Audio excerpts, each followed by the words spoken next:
News 24/7 Bangla TV.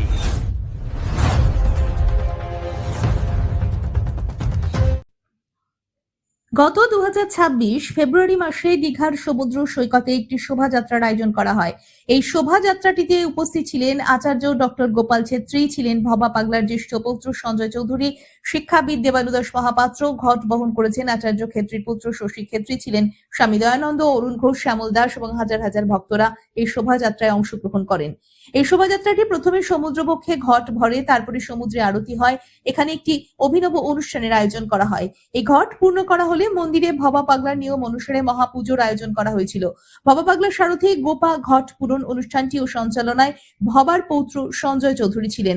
48তম বর্ষের এই অনুষ্ঠান, এই 4 দিন ব্যাপী অনুষ্ঠানে হাজার হাজার ভক্ত সারা ভারতের বিভিন্ন প্রান্ত থেকে উপস্থিত ছিলেন এবং দুবেলা এখানে প্রসাদ বিতরণ করা হয়।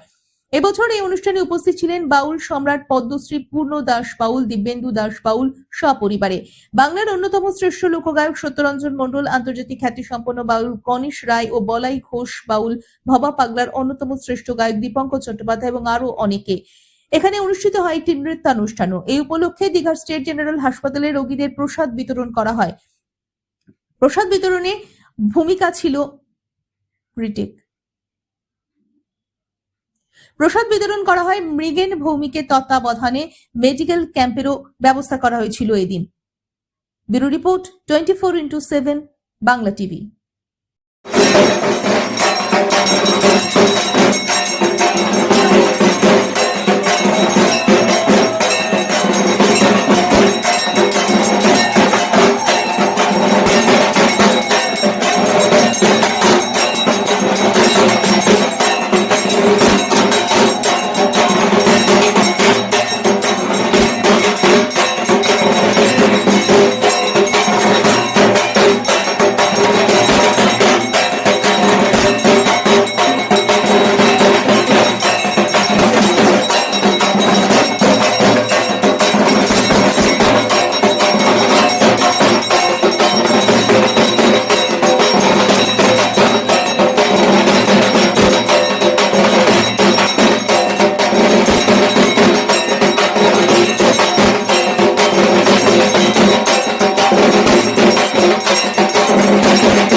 বাংলাদেশে যখন ভবা পাগলা ঘট ভরতে যেতে তখন চৌহাটা নদীতে, এখন আমি যাই চৌহাটা নদীতে, 7-14 কিলোমিটার রাস্তা।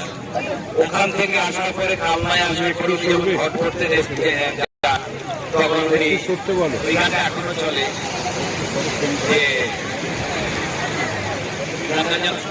সুন্দর ভুবনে তুমি ভগবান তুমি ভগবান, এই গানটা গৌর পাগলা করেছিল। কিন্তু আমি আমার বৌদির একটা ভক্ত গোপাল দাস স্ত্রী, তিনি আমাকে বলেছিলেন যে এখানে নদী মাঝে উঠেছে তোমার, এই গানটা।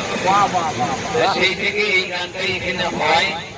তারপরে আরেকটা কথা বলে দিয়ে এই বাবা বলল সন্ধি তো হয় এখনো, সন্ধে আরতি কি করে হবে। আমি তখনও বললাম যে আরতি তো করবো না, আমরা গঙ্গা আরতি করবো। পাশের থেকে একজনা বললো যে না এটা সমুদ্র আরতি। কেন কে বললো?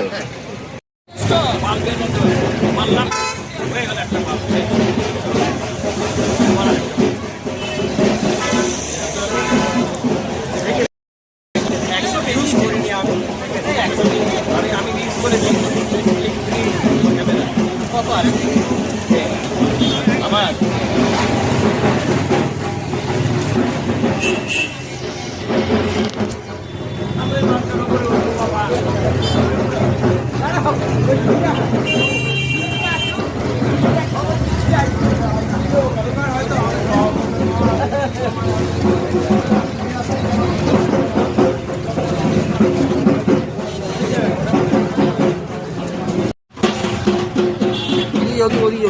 어디